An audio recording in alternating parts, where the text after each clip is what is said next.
അല്ലാഹുവേ ഈ ദുനിയാവിന്റെ തൊലിക്ക് മുകളില് അല്ലാഹുവേ നീയും നിന്റെ ഭാര്യയും പരസ്പരമൊന്ന് സ്നേഹിക്കാൻ കഴിയുമോ? പരസ്പരമൊന്ന് മനസ്സിലാക്കാൻ കഴിയുമോ? ഇന്ന് സ്നേഹിക്കാൻ സമയമില്ലല്ലോ, ഭാര്യയോടൊന്ന് മനസ്സ് തുറന്ന് സംസാരിക്കാൻ സമയമില്ലല്ലോ. എന്റെ പ്രിയപ്പെട്ട പെണ്ണേ, അല്ലാഹുവിന്റെ റസൂല് പറയുകയാണ്, ഒരു ഭർത്താവിന്റെ മനസ്സ് വേദനിച്ച ഓടിച്ചെല്ലുന്നത് ഉമ്മയുടെ മുന്നിലല്ല, വാപ്പയുടെ മുന്നിലല്ല, പൊന്നുമോളെ ഭാര്യയുടെ മുന്നിലേക്കാണ് കടന്നു വരുന്നത്. മഹാനായ അസ്റഫുൽ ഖൽഖായ തങ്ങളുണ്ടല്ലോ, അല്ലാഹുവിന്റെ പ്രവാചകൻ സല്ലല്ലാഹു അലൈഹി വസല്ലമ തങ്ങൾ അതാ 40ാമത്തെ വയസ്സില് അല്ലാഹുവിന്റെ പ്രവാചകൻ ഗുഹയ്ക്കകത്തിരിക്കുമ്പോ അല്ലാഹുവിന്റെ റസൂലിന്റെ മുന്നിലേക്ക് മുഖറബുൽ അംലാഖ് മലക്ക് ജിബ്രീൽ അലൈഹിസ്സലാം ഇറങ്ങി വരികയാണ്.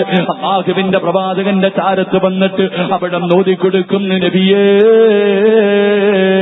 ഇഖ്റഅ ബിസ്മി റബ്ബികല്ലദീ ഖലഖ് ഖലഖൽ ഇൻസാന മിൻ അലഖ്.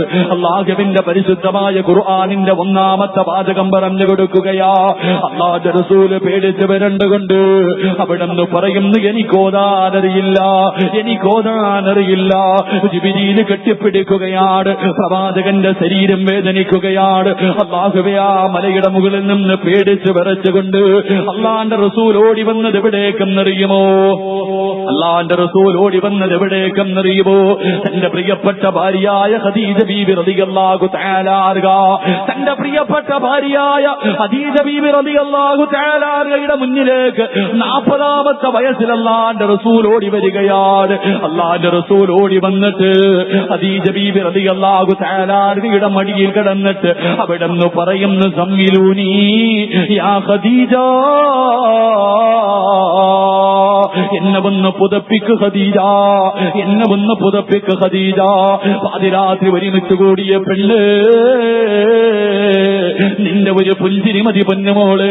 രാവിലെ മുതൽ വൈകുന്നേരം വരെ കാഞ്ഞങ്ങാട് ചന്തയിൽ കിടന്ന് ചുമടെടുത്തിട്ട് രക്തം വിയർപ്പാക്കി ജോലി ചെയ്ത് വൈകുന്നേരം 6 മണിയാകുമ്പോ തളരുന്ന ശരീരത്തോട് വേർത്തൊലിച്ച് വീട്ടിലേക്ക് കയറി വരുന്ന പ്രിയപ്പെട്ട ഭർത്താവുണ്ടല്ലോ, ആ മനുഷ്യൻ വീട്ടിലേക്ക് കയറി വരുമ്പോ വീടിന്റെ കവാടത്തിൽ നിന്നൊരു സലാം പറഞ്ഞിട്ട് ഭർത്താവിനെ ചേർത്ത് പിടിച്ചിട്ട് നിന്റെ തോളിൽ കിടക്കുന്ന ചാലെടുത്ത് ആ പാവപ്പെട്ടവന്റെ നെറ്റിത്തടം തുടച്ചു കൊടുത്തിട്ട് പോട്ടയിക്കാ, എല്ലാം നമ്മുടെ മക്കൾക്ക് വേണ്ടിയല്ലേ, ഒരൊറ്റ വാക്കു മതി പെണ്ണ്, ഒരു പുഞ്ചിരി മതി പൊന്നുമോള്, നിന്റെ ഭർത്താവിന്റെ സർവ്വവേദനകളും മറന്നു പോവുകയാ.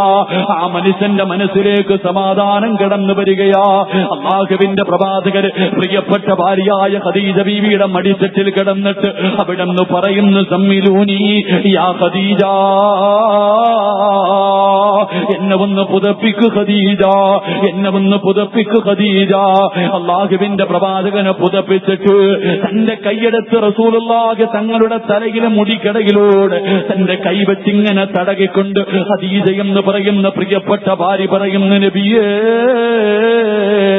വല്ലാഹി, അല്ലാഹുവിന്റെ റസൂലിനോട് പറയുകയാണ്, വല്ലാഹി അല്ലാഹുവിന്റെ പ്രവാചകനോട് പറയുന്ന, നബിയേ ഒരിക്കലും അല്ലാഹു നിങ്ങളെ കൈവിടൂല, നബിയേ നിങ്ങൾ പേടിക്കണ്ട, ഒരിക്കലും അല്ലാഹു നിങ്ങളെ കൈവിടൂല. എന്റെ പ്രിയപ്പെട്ട പെണ്ണ്, ചരിത്രമെടുത്ത് വായിച്ചു നോക്ക് പൊന്നുമോളെ. അല്ലാഹുവിന്റെ പ്രവാചകന് 11 ഭാര്യമാരുണ്ടായിരുന്നു.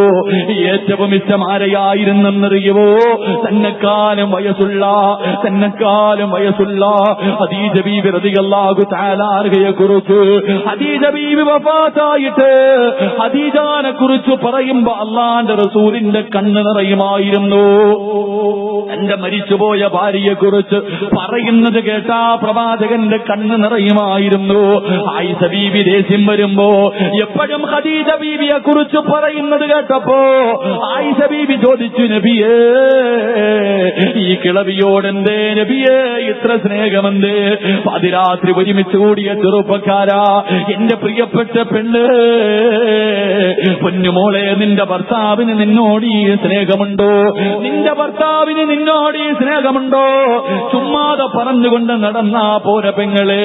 നീ എങ്ങാണം മരിച്ചുപോയാ ഒരാഴ്ച കഴിയുമ്പോ അല്ലെങ്കിൽ 20 ദിവസം കഴിയുമ്പോ അല്ലാഹുവേ ഭർത്താവിന്റെ അടുക്കല് ഏതെങ്കിലും കുടുംബക്കാരൻ വന്നിട്ട് പറയും ഇങ്ങനെ നടന്നാ മതിയോ?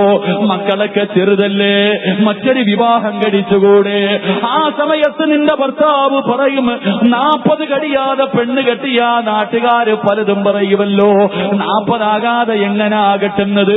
എന്റെ പ്രിയപ്പെട്ട പെണ്ണ്, 40 ദിവസം നിന്റെ ഭർത്താവ് തെള്ളി നീക്കിയിട്ട് അതാ മറ്റൊരു വിവാഹ ജീവിതത്തിലേക്ക് കടന്നു പോവുകയാ.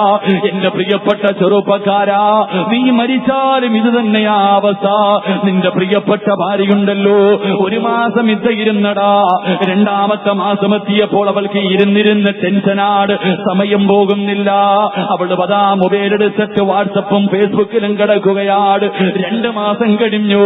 പിന്നെ വീടിന്റെ വെളിയിൽ വരാന്തയിലിരിക്കുന്ന ടിവിയുടെ മുന്നിലേക്ക് കടന്നു വരികയാണ്. 4ാമത്തെ മാസം എത്തുമ്പോ അല്ലാഹുവേ അടുത്ത വിവാഹത്തിനുള്ള ചെറുപ്പക്കാരന് അവര് വാട്സപ്പിലൂടെ കണ്ടുവച്ചിരിക്കുകയാ.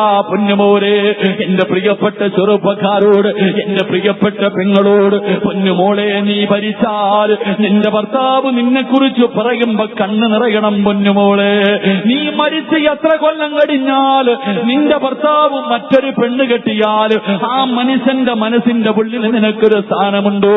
എന്റെ പ്രിയപ്പെട്ട ചെറുപ്പക്കാരാ, നീയങ്ങ് മരിച്ചുപോയടാ, നീയങ്ങ് മരിച്ചുപോയടാ.